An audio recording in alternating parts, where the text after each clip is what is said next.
I'd like to welcome everybody to the January 19th Sumter City Council meeting tonight.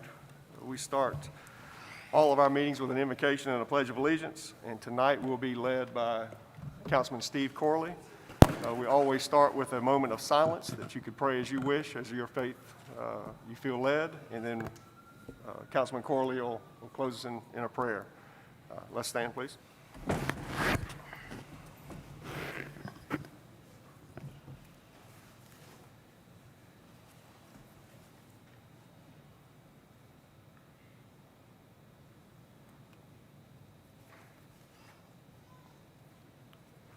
Let's pray. I thank you for this beautiful January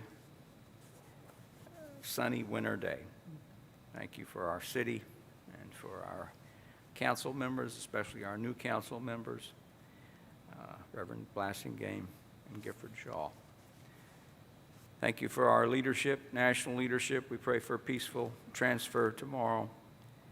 Thank you for our governor and our county council chairman, and here locally our mayor David and city manager Darren. Think of those today who are struggling with the COVID, the families, those who have had loss, those who've lost their jobs. We pray that you would be with them, encourage them. Help us as a city to do what we can. Help us to be generous when we need to be generous. Help us to be cautious and good stewards as we have limited funds. Help us to balance that. Give us the courage to do the right thing when we need to. Pray for our deliberations tonight. Oh, and thank you for our first responders, our many first responders in our city. Be with them, be with their families as they do day shifts and night shifts. It's not an easy thing, and we appreciate all they do to bring us safety, stability, and with all of that comes some prosperity. Pray all these things in Christ's name. Amen. Amen. I pledge allegiance to the flag of the United States of America and to the republic for which it stands, one nation, under God, indivisible, with liberty and justice for all.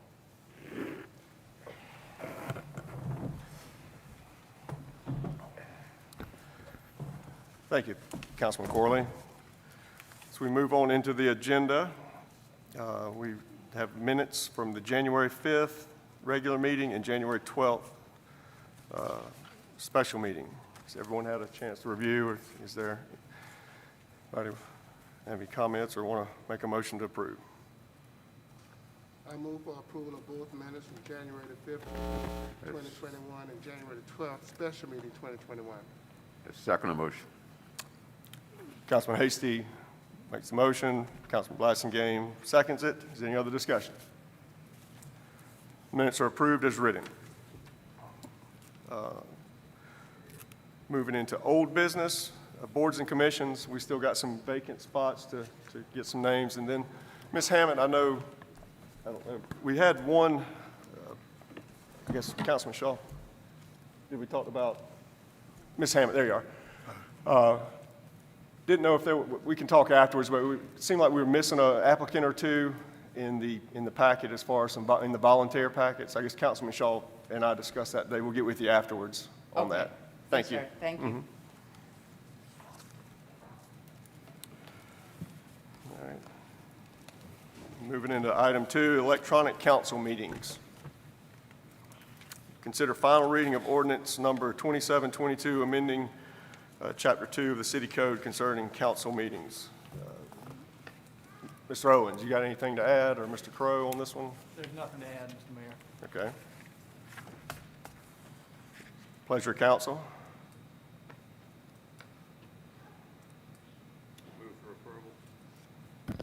Move for approval. Second. Mr. Corley moves, Mr. Hasty seconds that we approve final reading of ordinance number 2722. Is there any other discussion? Hearing none, all in favor say aye. Aye. Any opposed? Motion carries. Emergency ordinance. This is to consider ordinance number 2723, amending and extending the expiration date of ordinance number 2718 concerning face coverings in retail and food service establishments. Anything to add on that, gentlemen? No? That's the mask ordinance. Just summarize it. Is there a motion? Move for approval. Second. Mr. Hasty moves, and Mr. Blassingame seconds that we approve emergency ordinance 2723, extending the expiration date of the face coverings. Is there any other discussion? Hearing none, all in favor say aye. Aye. Any opposed? No. To be noted, Councilman Davis opposed. Motion carries.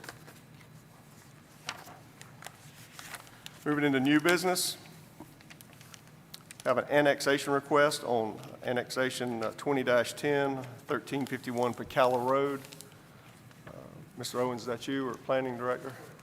Okay. Mr. Mayor, members of council, this is a 1.89 acre parcel of land on 1351 Pacala Road. That's out 15 South.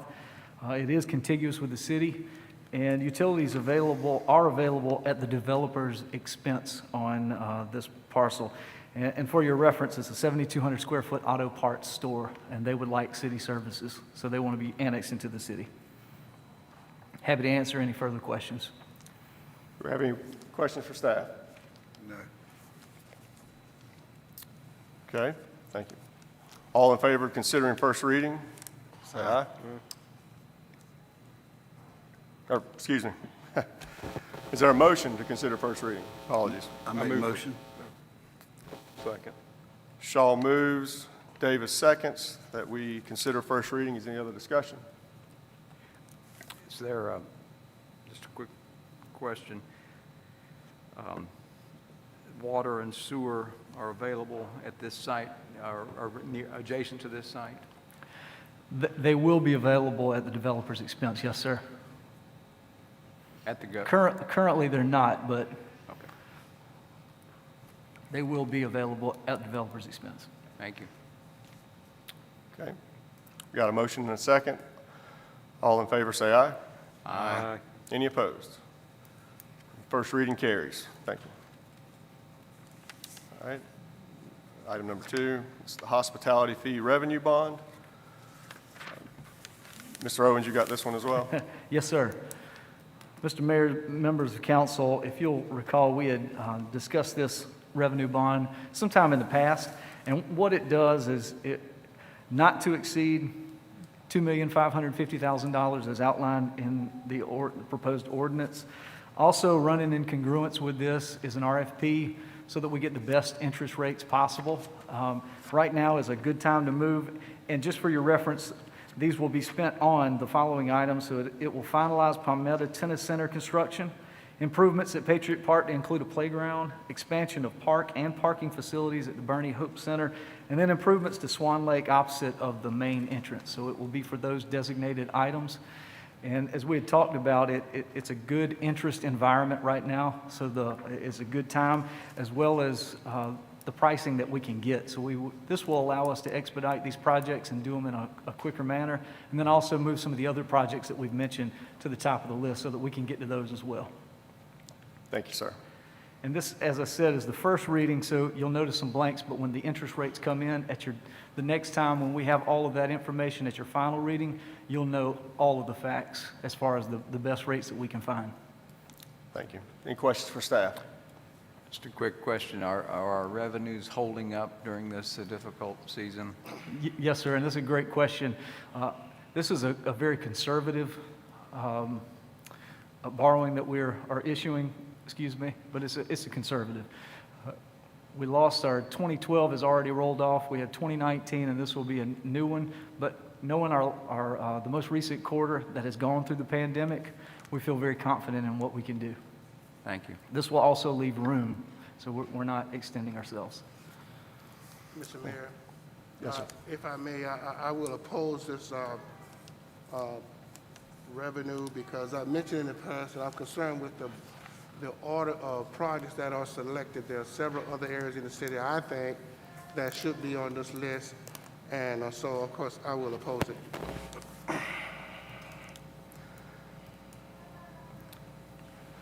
So, council, like to make a motion? I make a motion. Is there a second? Second.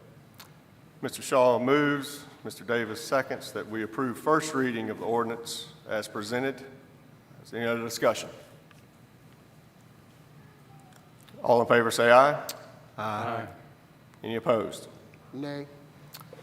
Let the record show that Councilman Hasty opposes. First reading carries. Thank you. Moving into council reports. Received comments from council regarding the matters going on around the community. I'd like to start. Just got a couple encouraging things. So we've all know about the census that got cut short because of the virus, but we had Mr. Jason Stoddard and his team do an excellent job with what they had and the time that they had to get out as much as they could. Very organized, and were able to do an excellent job. So I guess we've got kind of just a certificate from the Census Bureau. Just says thank you, for invaluable member of the 2020 Census Community Partnership. Appreciating their efforts making it happen even through the tough times. So Al, if y'all can pass our congratulations on there again. We know they worked very hard and very discouraged when it got cut short, but I know that was very important for our city. And then also, Mr. Mayor, before you move on, do we know what the numbers are? Did they mention that, how we did with the census? I have not got that yet. We can get that. Yeah. And then another one on, as far as, we got an update from our litter officer, kind of a 6-month update. This is good. So just as we all know, for the public may not know that the city brought on a litter officer 6 months ago. Just litter is a problem across our country, in our city, county as well. So we want to try to be proactive, and this is a new position that we created. So we launched the website in December. We had 4 cleanup days since June, 5,000 pounds of litter, using 120 volunteers. They cleaned 6 streets. They identified 44 trash dumping areas and issued 9 tickets for a total of $2,000 in fines. Any area that could not be identified was cleaned up by the litter control officer. They set up 5 cameras through the Palmetto Pride Camera Loan Program to catch littering and illegal dumping. They applied for a litter grant with Palmetto Pride to purchase cameras to control illegal dumping. And then grant recipients will be announced later in the month on January 29th. 7 people assigned a total of 140 hours of community service through the municipal court. They've collected 40 bags of trash that adds up to 4,000 pounds. And this is kind of totals in trash and litter. In 2020, they were able to get 11,130 pounds of litter picked up. So far in 2021, 4,335 pounds, 140 tires, 30 TVs, 6 mattresses, and 300 bags of trash. So it's encouraging. We've got a long way to go. I just thought that was some good points from our litter officer, knowing that we've got a long way, but the process has started. And so that was good to kind of get that update, that snapshot from 6 months. Anyone else have anything for council? David, I think that is really wonderful, Mr. Mayor, and I think we need to have some type of education program, starting with our young kids about how important it is to keep our communities clean. I can't hear you. I'm sorry, Councilman. I'm sorry. I said that's really wonderful, but I think we need to initiate programs even in our elementary schools with our kids about litter and how important it is to keep our city clean. And I think it needs to be a unified effort. I've talked to a while to the folks in my area, but we need a citywide program where we're encouraging at the elementary school level about how important it is that these young people grow up keeping our community clean, because this city is really horrible. I don't care where you ride around, the county or city, it just really looks terrible here.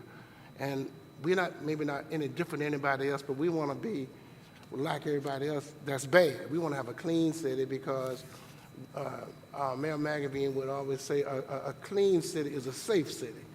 And I truly believe that if we keep our areas clean, it would be a safer area. People tend to act better, do better. Thank you. But have you mentioned that to the litter officer yet? I mean, maybe you can meet with him Yeah, and I would discuss love that. to. Yeah, I know him very well. but- Sure, okay. Thank you, Dave. Anybody else?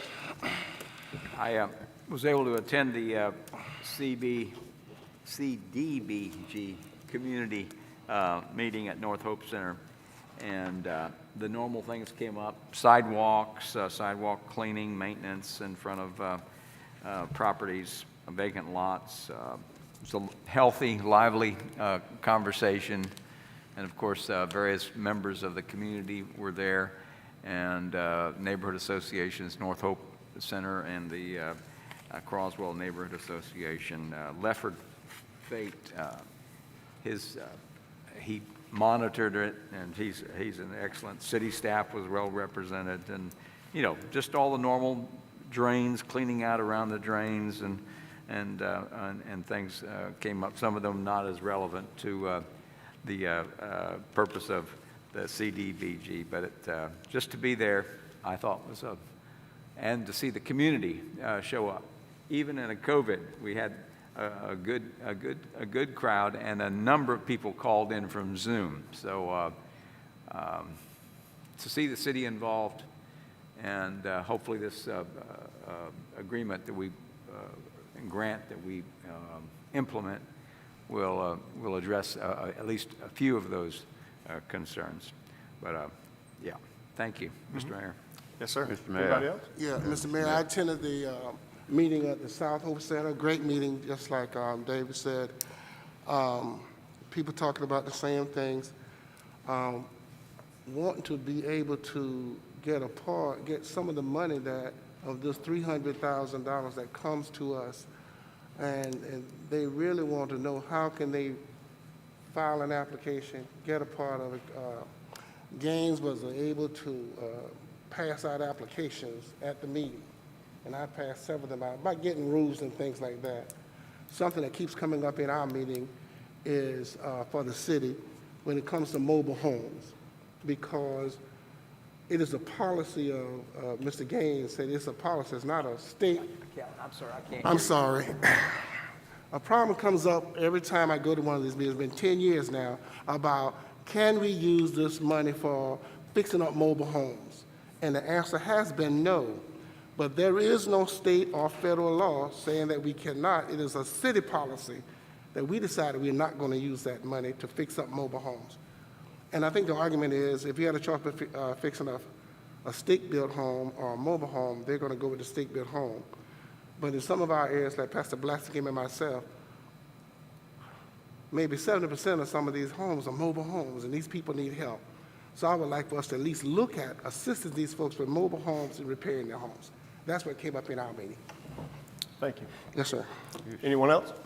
Yeah, Mr. Mayor and Council, I had the opportunity to attend the CDC meeting at Barney Hope Center on January the 7th. I want to commend Mr. Gaines and Mr. Fake and their staff, excellent presentation. We had great dialogue, several questions were raised and concerns were addressed in a very professional and dignified manner. And some of the things that I based my platform on was addressed in the meeting, like the dilapidated housing and litter control and those kind of things. So I thought it was a productive meeting, and I hope going forward that we can do a much better job in the area that I represent, not only in Ward 2, but throughout the city of Sumter. We have great potential, great people, and I think we can get this accomplished. And as Councilman Hasty said, we certainly want to look at some of the blighted areas and make sure that they don't fall through the cracks. Thank you. Thank you, sir. Anybody else?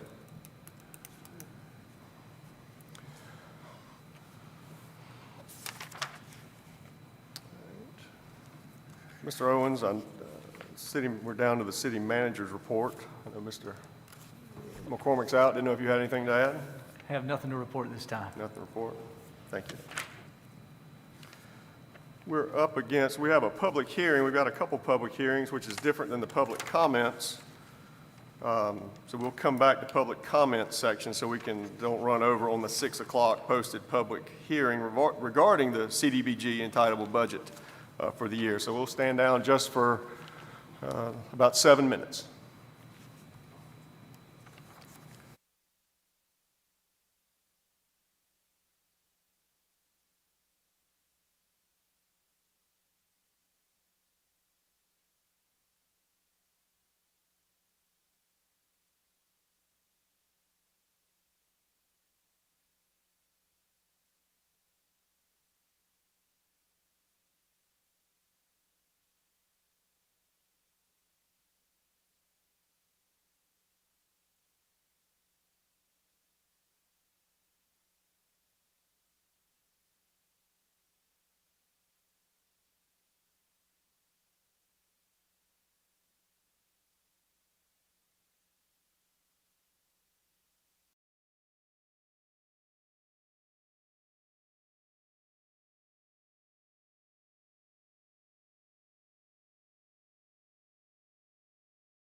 Blassingame, tell us about what you did. Yes, Councilman Blassingame and I had a long day of training here. We started about 7:30 this morning and finished up at 5:15 this evening.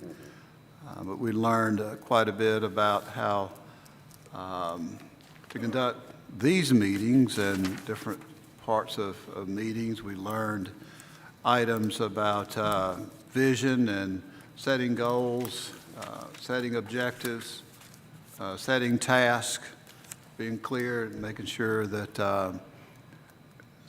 council is really productive in accomplishing the things that we need to accomplish for the city. We also spent a session learning about different liabilities that the city has and making sure that we're managing those liabilities well. We had some time on ethics from the state director of the South Carolina Ethics Board. Spent about an hour and a half talking to us about ethics as a city employee, city councilman. And then first session this morning, I can't remember exactly what that was. Councilman, what was that? First session was on the city as an employer. Yeah. Talk about, that's from the HR perspective. Yeah, a lot of information on our responsibilities to our employees of the city, some 600 employees. And so very beneficial. One of the things as a new councilman that I am impressed is with our Municipal Association of South Carolina and how well they support local governments and train new councilmen. This was done by webinar because of the pandemic. Historically, you would go to Columbia and spend out the whole day, but they actually did a webinar. So it was statewide, and it was excellent. I mean, we learned a whole lot, and it was going to help us to help move the Sumter forward. Thank you for the opportunity. Thank you, guys.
community development block grant public hearings.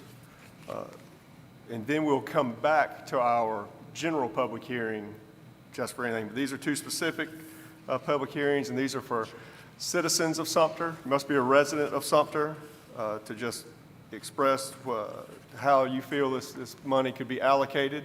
There's no action taken tonight. Council will take these in, and there'll be no vote. So it's just to hear from the public, to hear where the public feels like the money needs to be allocated. So Mr. Gaines, you're going to help with both? So the first one is to receive comments from the public to amend the Cdbg entitlement budget for the year of 2020 to 2021 to include a special allocation in the amount of $243,552 in accordance with the Coronavirus Aid, Relief, and Security Act, the CARES Act. And so this is, I guess Mr. Gaines can tell us the parameters that this needs to be spent in. Mr. Gaines? Good evening, Honorable Mayor and Council.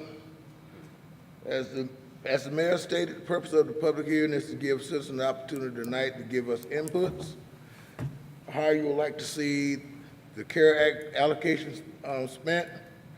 The CARE Act allocation is $243,552. That must be spent on COVID-19 related projects. This amendment will be available for review in my office, which is in the old item building, from January the 22nd through February the 22nd.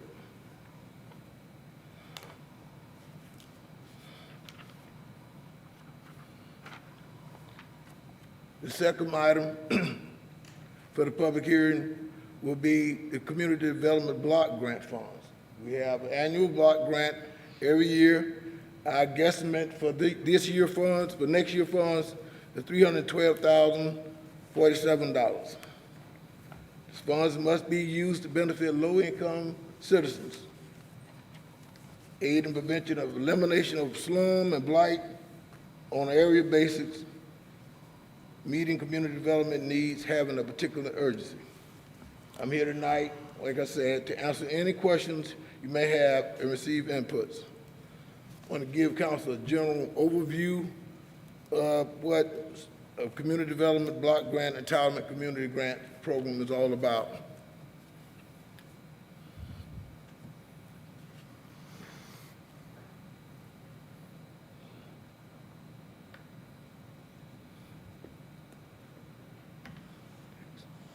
Okay, the introduction to the program, it provides annual grants on a formula basis based on the population of your city, and whatever results come out of that population, they mix that with the formula, and that determines how much the city get on an annual basis.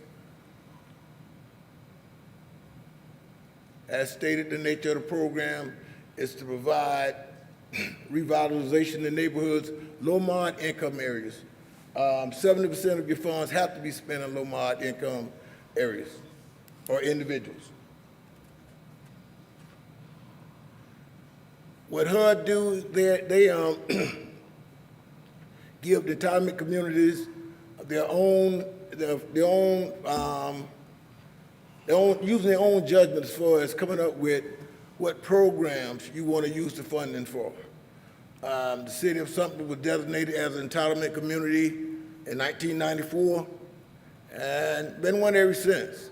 And like I said, basically, the main objective of the program is to benefit low and moderate income persons or areas. Eligible activities, these are some of them: acquisition of real property, relocation and demolition, rehabilitation of residential and non-residential structures, construction of public facilities and improvements. The biggest project we done did is the park behind Bernie, and public services. Ineligible activities, political activities, construction of new housing by units of general local governments, acquisition, construction, or reconstruction of general conduct government buildings. As you can see, we were designated as an entitlement community in 1994. We got $688,000. We took a hit in 2003 to $476,000, and it's steady been going down. As of last year, we got $312,047. We went from $688,000 to $312 we currently at.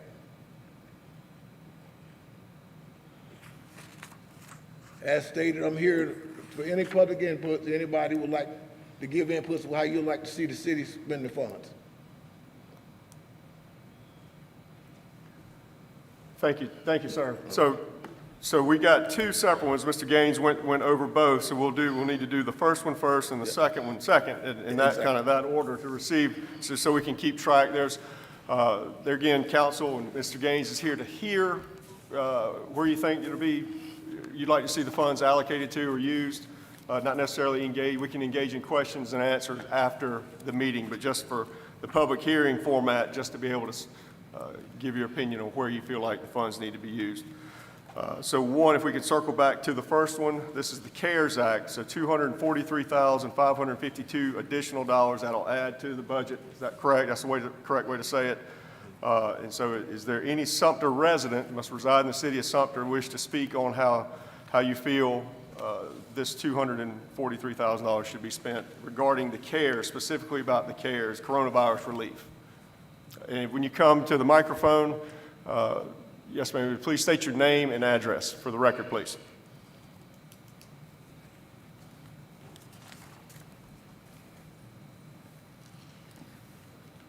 Hi, I'm Elaine Brunson, co-founder of the Sumter Black Chamber of Commerce. I would like to bring to your attention that minorities are facing COVID challenges at a higher rate than other nationalities countrywide. I feel that if some of the Corona aid virus money was allocated to minority-owned businesses, maybe these businesses could purchase equipment like shields at their counters or new equipment where they could safely keep people distanced in their business facilities, that would be very helpful for the minority community. Thank you.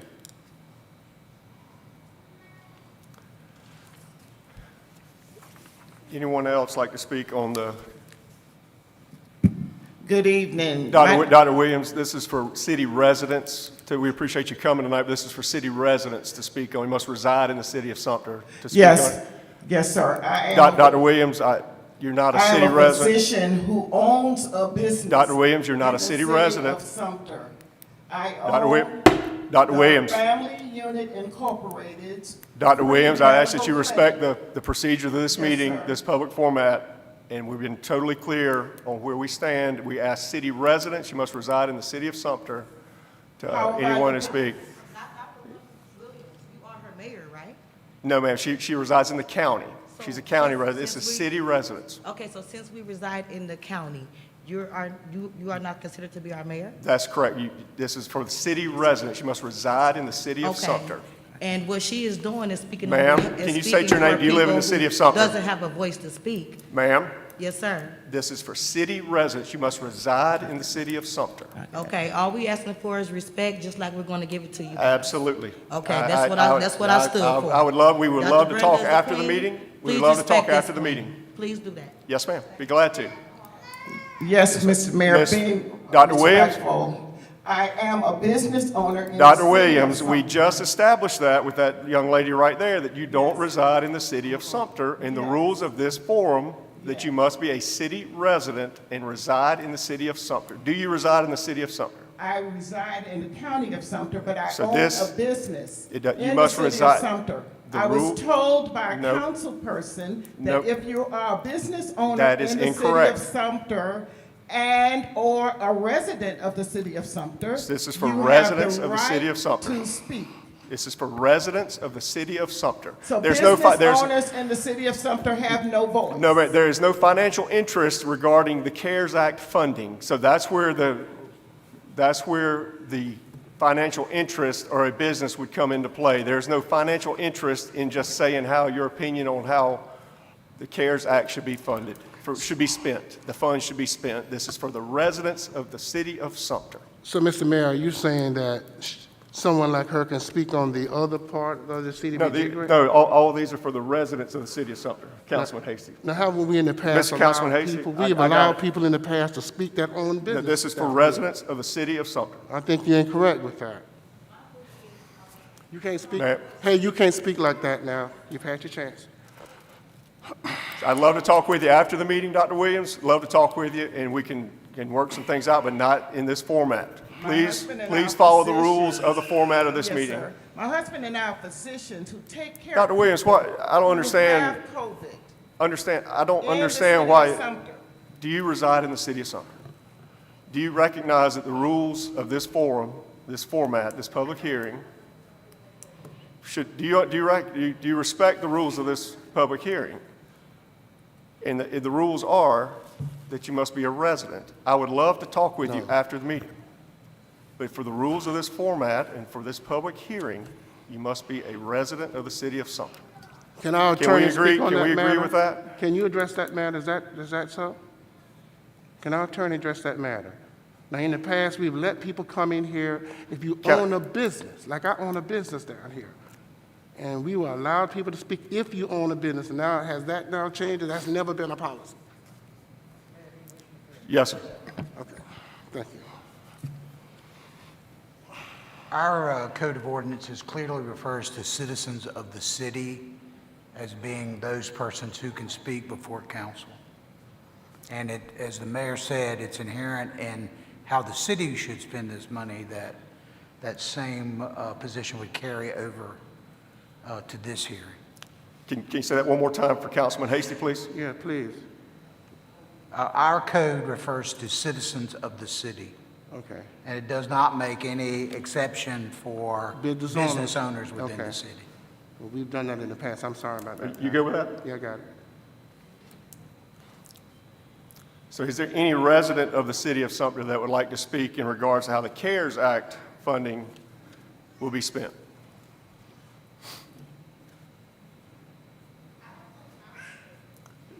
Mr. Watkins. Sir, Mr. Watkins, who you are, will you give us your name and address for the record, please? All right, name is Louis Watkins. I live on Providence Street, which is out broad. And congratulations on Thank you. your win, and I hope that we could, change along with the time. But in terms of the CARE Act and the community grant, or this whole process, the information is not getting out to the local community and to the public. So to ask someone to comment on something they don't know anything about, I think is futile and a waste of time. Now, even at the meeting, if there were copies of the proposal passed out so that we could peruse it, but just to get up and comment on something you know absolutely nothing about and nothing you haven't seen, to me it don't make sense. So that's the only thing I'd like to say. And later, during the comment section, I'd like to say also that the information that is coming out is not coming out to the public. All the information is given to the council. And even when someone comes in to present, they don't present to the public. They present to the council.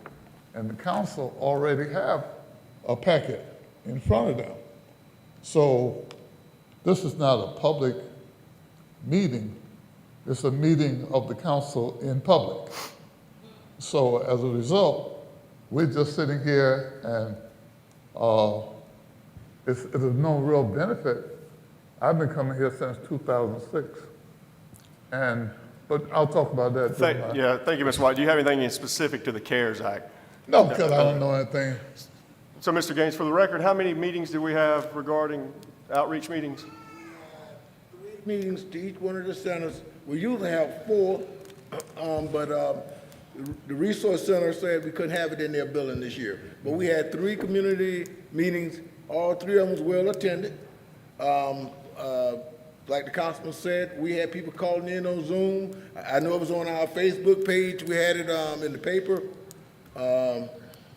Like I said, we had participation, good participation in all meetings. Thank you, sir. Thank you, Mr. Watkins. Thank you. Okay, I just wanted to say too that I'm old-fashioned, and usually, the mail, I get mail, and I don't get any mail from the city of Sumter, or haven't gotten any mail regarding this. So I guess if I don't read the paper every day or know somebody who's in the city government or involved in this, I'll never know about what's going on.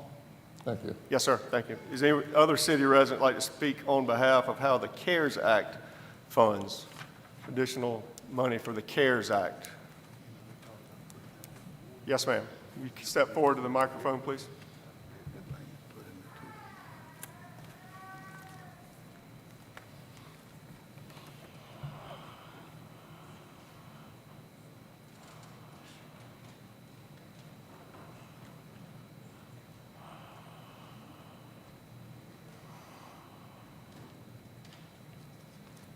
Good evening, Mr. Mayor, Councilman. Yes, ma'am. Can I get your name and address for the record, please? Junko Allen, 615 Batty Way in Sumter. Okay. Right now, I'm speaking on behalf of the Salvation Army. I'm an employee there. And for the CARES Act, as you know, of course, with the employees, we could use just the equipment needed to keep everyone safe, whether it be plexiglass once we open the Boys and Girls Club back up to keep the students separated, hand sanitizer, thermometers, masks, so that we can provide especially our kids, our underprivileged kids, because I know that they don't have the means of keeping those things within the home on a daily. Good. Okay? Yes, ma'am. Thank you. Thank you so much. Yes, ma'am. Yes, ma'am. Your name and address for the record, please. Crystal Bryan, 924 Manning Avenue. I was wondering, what about the safety measure precautions for the public parks? Like more equipment so that the kids be safe but playing at the same time?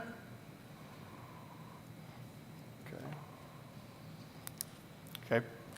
Thank you. Something like that, so that they won't be so bunched up together but still safe so that they can get out and play. It's been over a year and the kids haven't been able to play on the swings, slides, or anything because of the COVID. So why can't we use some of the money to fund the parks and making it a little bit safer so that kids can go out and enjoy the outside? They're not in school at the moment. They're stuck in the house, virtual learning, when they can be outside doing something. Thank you. Yes, ma'am. Does any other city resident wish to speak on behalf of the CARES Act funding? All right, hearing none, I declare that section of the public hearing closed, and we'll move into the second, which is our general CDBG. So, Mr. Gaines, can I ask you one more time? Let's just summarize. So this is the general, the not CARES Act. This is our overall CDBG. Yes, the general CDBG funds that we get on an annual basis, and we projecting to this year, based on last year, get about $312,000. And so this all, same rules apply, low to moderate income. Yes. We've done infrastructure improvement, youth employment, housing repair, sewer water line repair, drainage paving, improvement in city parks, those types. That's what you gave. So can we put those slides back up? Mr. Owens, can we put the slides back up that, just for the sake of the public? To go kind of the what is approved, eligible, acquisition of real property, relocation and demolition, rehab of residential and non-residential structures, construction of public facilities improvement, public services, and then ineligible political activities, construction, new housing units, acquisition, construction, or reconstruction of buildings. So, thank you, sir. So on that note, if anyone, same rules apply. Anyone from from the public like to comment on how this $312,000, roughly $1,000 could be spent? Same thing. Yes, ma'am. State your name and address. Hi, for I'm Elaine Brunson. I live at 203 Council Street. I am also a board member on the Community Development Housing Board. And I noticed at my time serving on that board, a lot of citizens in Ward 2 and also Southside, they needed home repairs, but they live in mobile homes. Now, I know currently we do not allow for any of the funds to go towards mobile homes, but I also know that mobile homeowners are tax-paying citizens, just like everyone else. So I was just wondering if there was some type of way, maybe we could restructure or come up with new ways to allocate some of the funding for mobile home owners as well, the tax-paying citizens. Thank you. Any other citizens like to speak on behalf of the general CDBG? Yes, ma'am.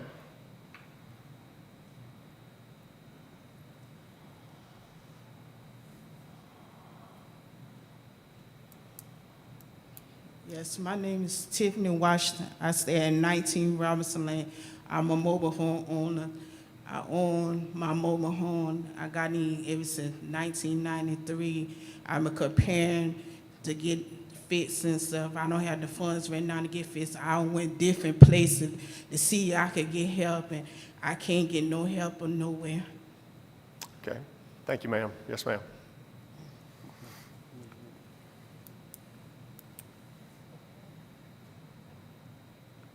Yes, ma'am.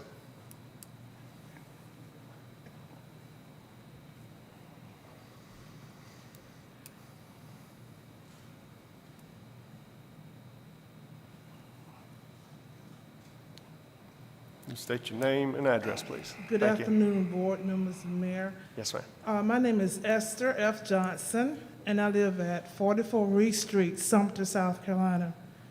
Daily, I go street by street, looking at some of the houses. We have several houses, especially one on my street. It's been burned ever since, about 5 years ago. And I was talking to the neighbors, and I was saying it needed to be tore down. So there's a lot of red tape they have to go through. But out Broad Street, we have several houses that need to be repaired or tore down. And I have the listed at my house of the buildings. And also out on Main Avenue area, my husband has an aunt. She's in the nursing home, and her house need to be tore down too.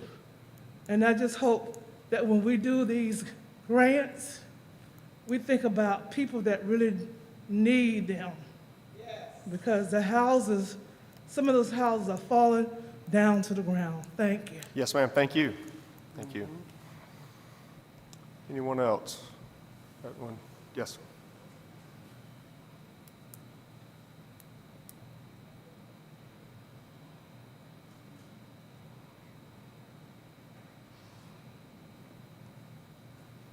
How you doing? My name is Roberta, and my last name is Govan.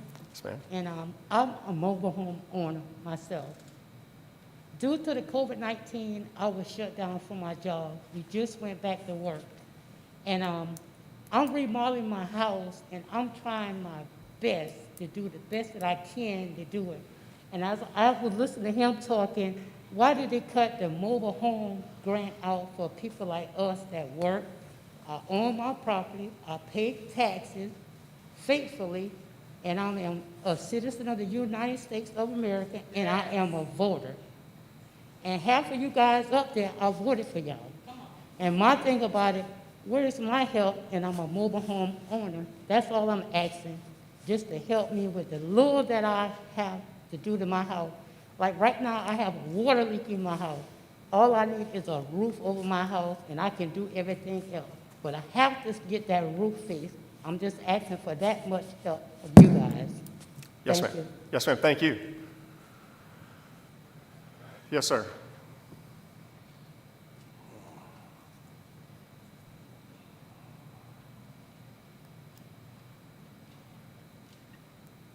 name's Derek Burris. I live at 405 Robbins Avenue. I work for the YMCA, and Clarence knows that every year you guys have been nice enough. We get a little bit of money from you that we use mainly for city kids to attend our after-school programs or attend summer camps. We didn't run very many summer camps this summer, but we have been doing our virtual learning academy. Right now we have about 40 or 50 kids every day that are involved in that. A good number of them are on scholarship, and from the money that we receive from you guys, we subsidize it with our own fundraising that we do to provide access for a lot of city kids that otherwise wouldn't be able to afford. And particularly with the Virtual Learning Academy, there's so many parents that have to work, they don't have an option. So we keep them all day at the Y from 7 o'clock in the morning to about 6 o'clock in the evening. Once the schooling's done, we engage with them in activities and arts and crafts and physical, exercise and things like that until the parents pick them up. But we certainly appreciate it. I think we've been receiving a portion of these funds since 2014 through the city, and we certainly appreciate your continued support to help out the YMCA for the kids that we're able to help. And all the money that we get from you guys, we do earmark it for young students and kids that do live in the city limits. Thank you. Yes, sir. Thank you. Anyone else? Yes, ma'am.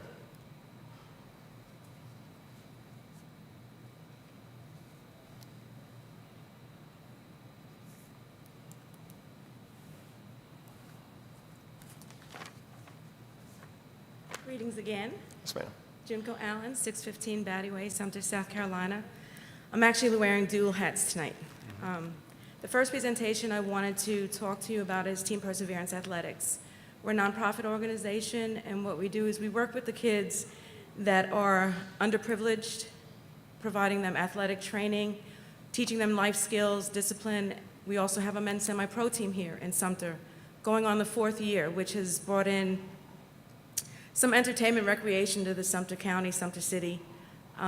What we're asking is a small grant. Our operating cost is basically $30,000 a year. That's to provide, excuse me, money for the semi-pro program as well as the youth program. The semi-pro program we started so that we could use these young adults to become mentors to our young kids that need it, especially here on the South Side. Trying to give these younger folks somebody to look up to and let them have some hope that, you know what, there's something else besides what you're getting into. As far as all the other athletic programs, we're trying to establish this structure for them to keep them off the street, whether it's 5 hours a week, 10 hours a week, or even if it's just 2 hours a week. It's still something that they're going to be into constructively and hopefully learn something from us life skill-wise and everything else. With that said, we have a lot of issues with the kids. Most of our kids are at-risk youth. And what I found with the semi-pro program is that most of our young adults are still learning to be adults. So it's kind of like a dual program, trying to get them young so that as they get into that young adulthood, they're already ready to be a successful citizen, a productive citizen, somebody that's going to have confidence within themselves to do what they need to do. So for the kids, it's hard for them, it's hard for the parents. Some of the families don't have transportation. We need transportation, so even with a grant to get a vehicle, a van, so that we can transport the kids going back and forth to practices, to different activities that we do. We do a lot of things in the community. We've done turkey trot with the Y. We've worked with the kids on the South Side with softball. We've done health fairs with the church. And so that's part of our program, is to teach our young kids and our young adults service to our community. So that's why we would like to see if possibly y'all could help us out so that we can not only continue the program, but to grow the program and grab more kids off the streets and help them out. Thank you. Yes, ma'am. Okay. Thank you. All right. That was the first one. Oh, I got you. All right. The second one is the Salvation Army Boys and Girls Club.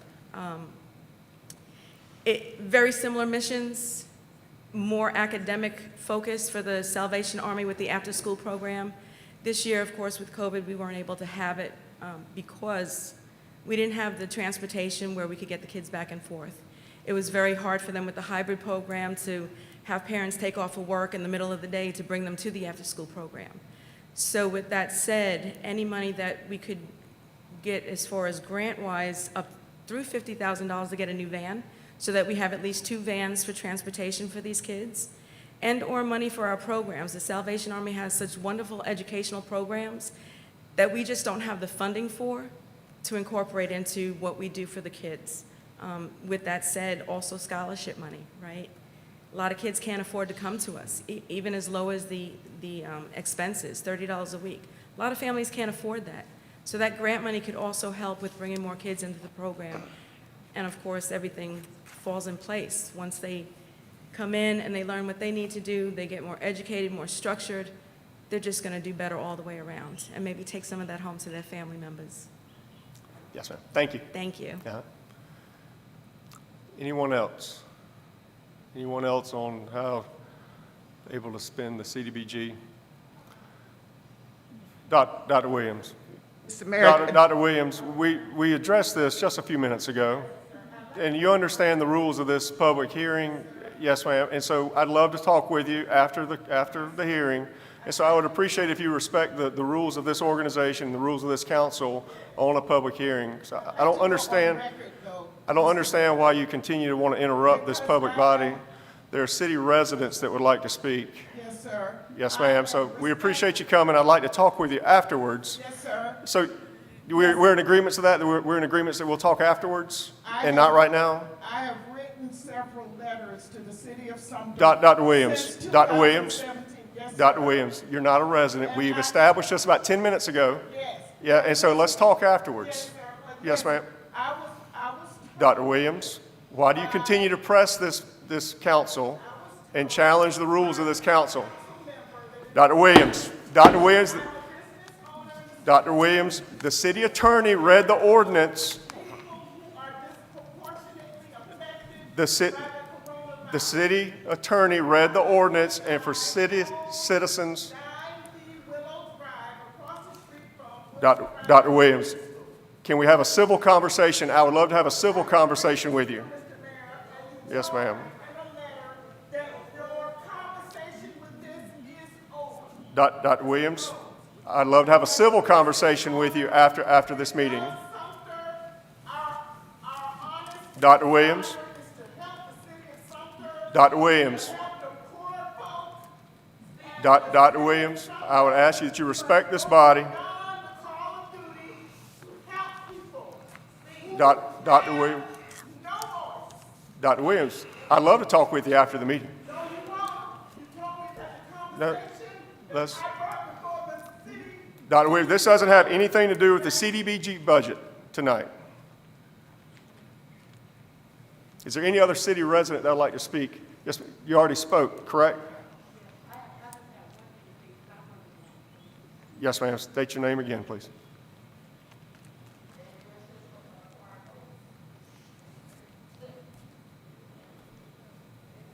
Yes, my name is Roberta Govan. Yes, ma'am. And I live at 32 3rd Avenue, Sumter, South Carolina. And I agree with her, the lady that spoke before. We have a lot of abandoned houses too in our area, right behind Dr. Blessing thing, Reverend Blessing in church, right there on 3rd Avenue back there.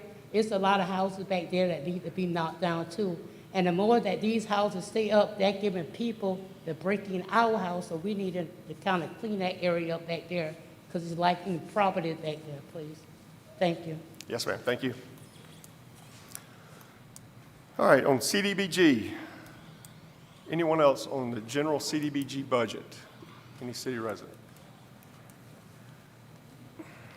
Hi, I'm Elaine Brunson. I'm also a co-founder of the Sumter Black Chamber of Commerce. We have, like Dr. Williams and several other citizens, sent letters to everyone in City Council. They have all been ignored. We are advocating for the Black and minority-owned businesses that are slowly starting to leave downtown. To us, that leads to gentrification.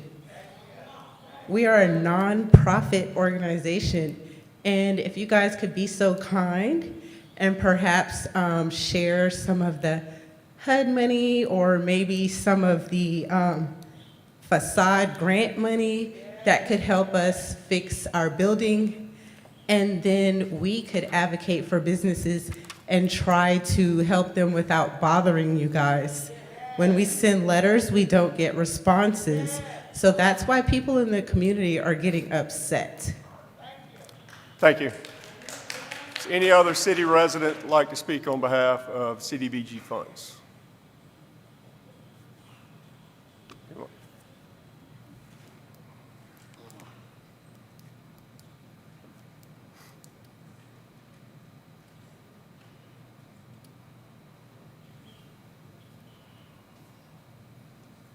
Good evening, Mr. Mayor.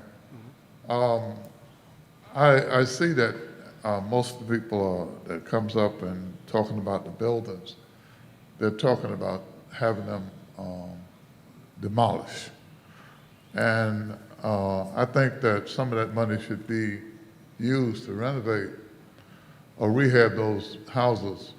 Because some of them are good structures. They don't have bad bones.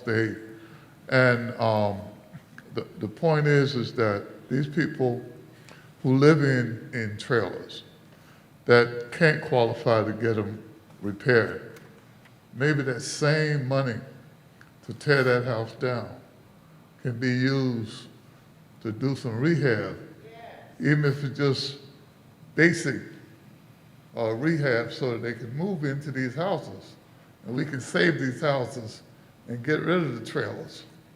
So I think that we need to concentrate more on saving these houses than to have them torn down. Unless it's a safety or a health hazard, those houses should not be torn down. They should be made for people who can come and live in them. Thank you, sir. Thank you. Last call. Anyone else on the CDBG budget? Yes, ma'am.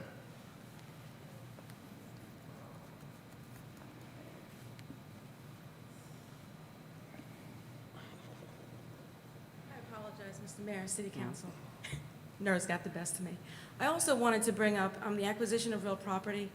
We're a part of the American Basketball Association, which is one of the longest living leagues, professional basketball leagues in the nation. Right now, they are growing tremendously, and what they're trying to do is acquire some property in different states to start building an ABA arena. And so that was one of the things I wanted to just kind of put a seed into. I've already sent them some property that's for sale here in Sumter. And so if we're able to get a grant of $35,000 more for that, there is a place on Eagle Road, and they are looking at that probably in the next couple of weeks to see about bringing that to Sumter if it would be feasible for them. And that would bring in a lot more tourism. It'll give another avenue for entertainment besides the Civic Center, because the Civic Center is so busy. We'll have another building to do different things, not just the basketball, but year-round activities for the city. Thank you. Okay, thank you. Last call. Seeing none, I call the public hearing for the community block grant entitlement budget closed. Mr. Gaines, real quick, there's been a lot of interest in housing repair and rehab, whether it be trailer or houses or wherever. Is it true that, I guess, the rehab waiting list is currently 5 to 6 years? Yes, sir.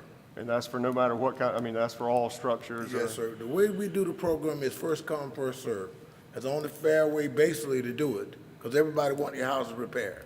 And right now, we repair maybe about 6 or 7 houses a year on a good year when they ain't got major repairs to do. But at least got about 5 or 6 year waiting list just on houses alone. Gotcha, thank you. And there's other resources in town. Where Yes, can the sir. public go as well? And in fact, anytime anybody comes to my office, need a mobile home repair, it's 3 other agencies that do mobile home repairs in Sumter. Now, they do emergency rehab, and any time somebody comes to them and need major rehab, they send them to me. So we partner to do this. The Resource Center, they do mobile homes. Wateree Community Actions, they do mobile homes. Santee Lynch's do mobile homes. And if you, like I said, I can give you my number, you can give me a call in my office, and I can give you the numbers for those agencies. Thank you, sir. All right. All right, so that brings us back to our regular agenda, which is public comment section. So this is just receive comments from the public. They're again residents of the city of Sumter. We ask that you limit your comments to 3 minutes or less. This is just general public comments for those. So this is not about the Cdbg that we just spoke on. So anyone like to speak just in general public comment section? Yes, ma'am. Your name and address again for the record. I know. I'm Crystal, Yes, ma'am. 924 Manning Avenue. As the lady was saying about the park, she said that the kids on the south side don't have nothing to turn to, and they all wind up on the streets. Well, why is it that they take the park from the kids when that's the only thing that the kids of South Sumter had that they were looking forward to? Now the kids can't even go and play in their own gym because they make it a Boys and Girls Club, and now they have to pay. And like she said, half of the parents out there cannot afford it because of the coronavirus. So now our kids have nothing to turn to other than the streets, because the one thing they had, you guys take it from them and make it something to gain money off of, which I don't understand. Why is it that our kids have to sit outside and watch kids go in that's not even from their community because they're more fortunate than other children are? So I'm not understanding, why did the gym get taken away from the kids on the south side of Sumter? Why is it that you guys take the gym from us? That's the only thing our kids had. The only thing they had. And you guys take it. Why? Why? Thank you, ma'am. This is a received comment, not that we can speak afterwards.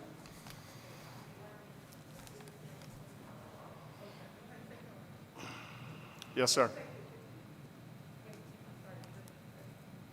All right. Again, my name is Louis Watkins. I've been coming to these meetings since around 2006, 7, and the agenda is basically the same.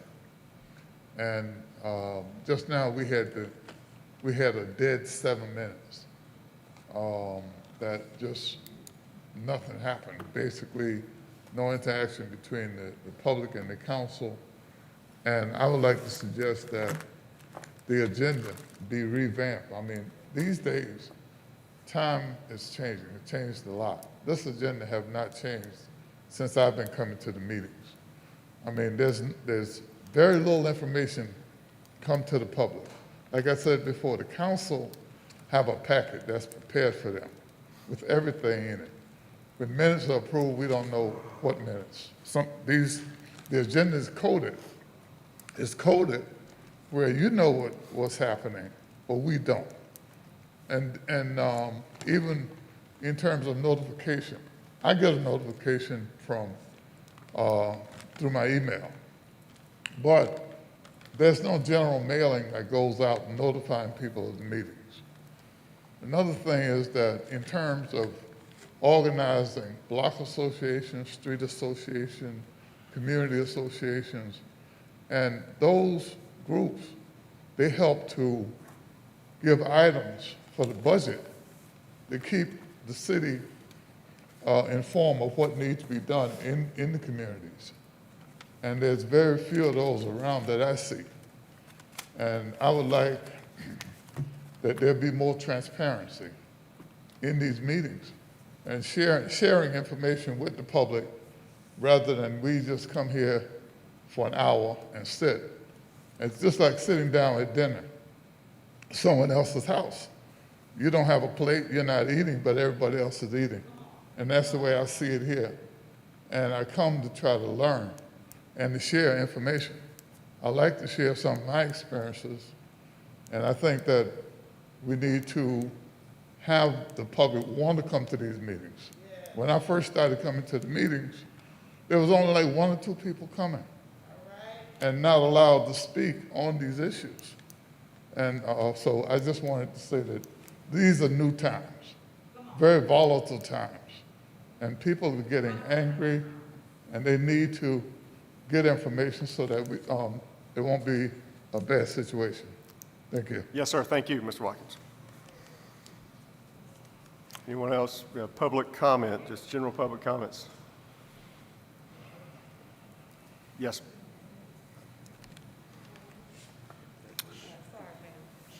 City, David. How y'all doing? Name and, Okay, that clock started before I even made the mic. name You and don't have to address, start please, it ma'am. over. Okay, Name and Mr. address. Merchant, how y'all doing? Good. I'm Brittany Martin. Yes, ma'am. 13 Schuler, here in Sumter, South Carolina is my address. I got a couple of addresses, so that's another one I use as well. Now, I'm here to speak on the criminalization agenda in Sumter. That's what I'm here for. I'm also here to support the other queens who I felt was being disrespected earlier. This is my elder. This is my elder. And now I don't care who you are, you could be the president. Ain't nobody gonna disrespect my elders. That's the thing these days. Everybody is forgetting our morals. Everybody is forgetting where we come from, what's important. Just the basic things, which is why we have so many problems. Which is why a police officer can't go and do a job without killing someone. Which is why I went out there and marched.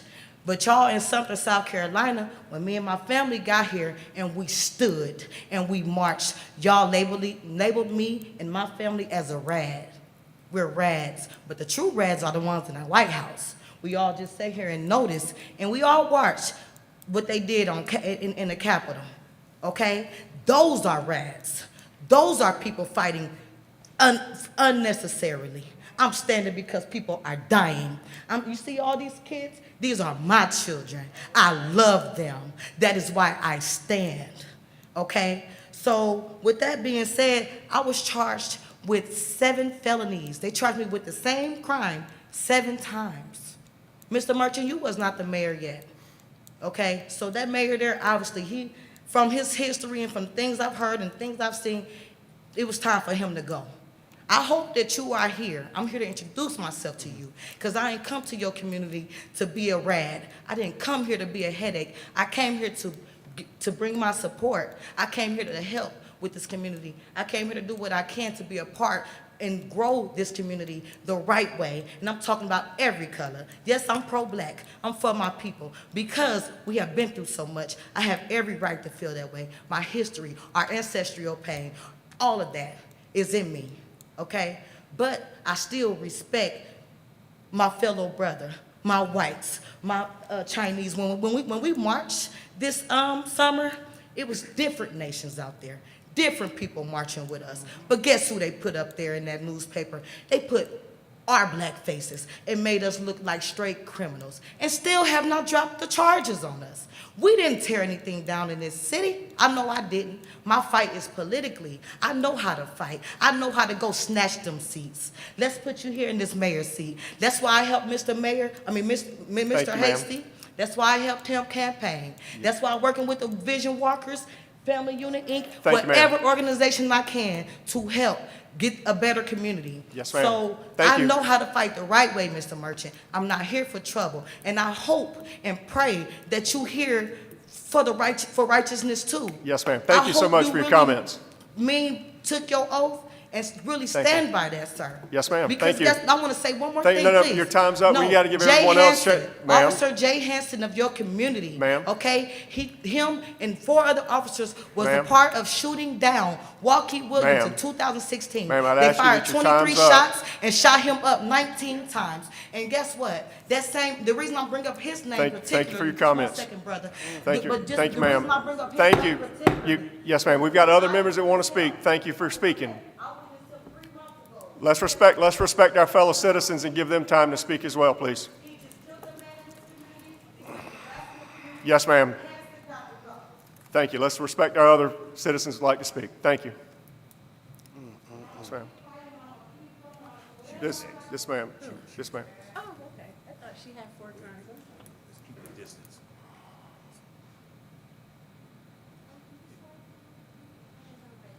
I'm sorry, sweetie.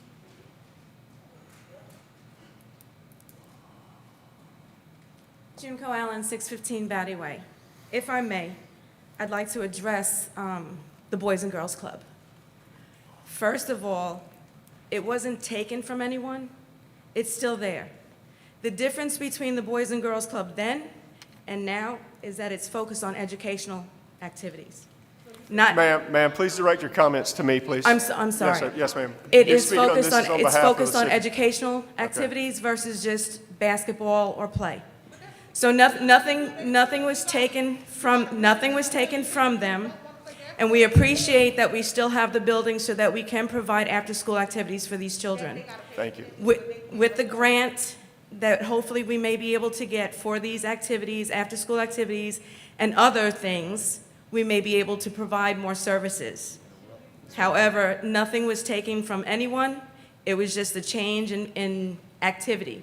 Basketball versus academics. Thank you. Yes, ma'am, thank you. Yes, sir.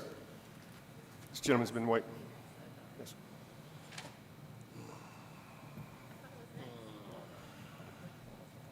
Bob, go ahead.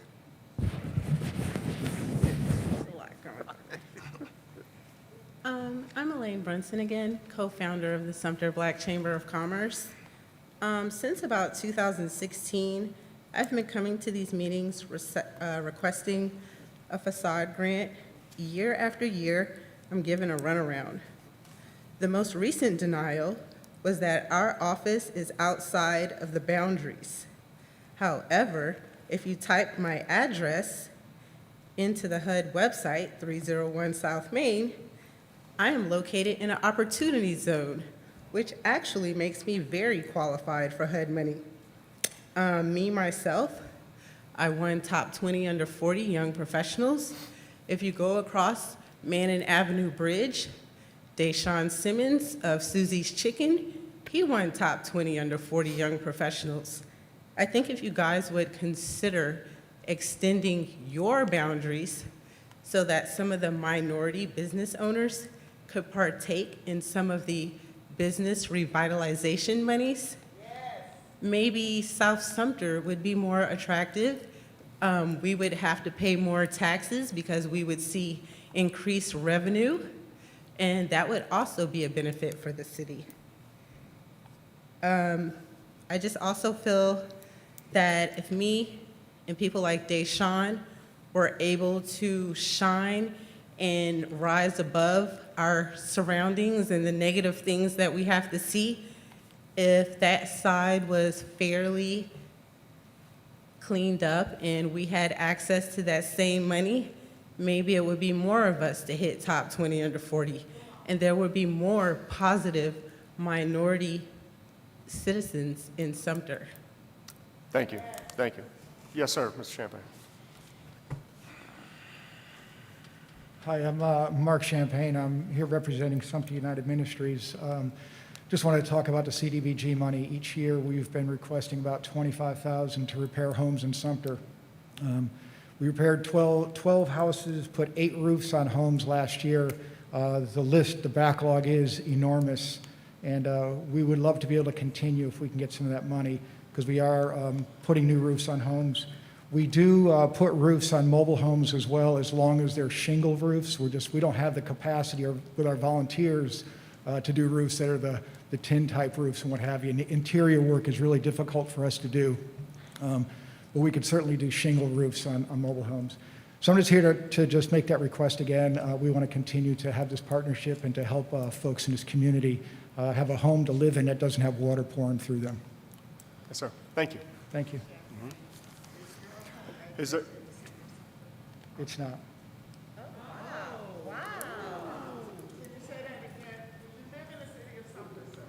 No, I don't. Do you represent the business of the city of Sumter? A ministry, yes. But if you are not, is there anyone else that'd like to speak in the public comment section? Yeah. Mhm. Is there anyone that would like to speak in the city of, that would like to speak in public comments? No, ma'am, you've had your 3 minutes.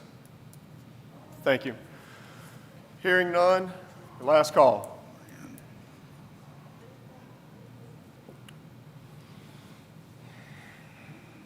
Seeing no one else, I declare the public comment section closed.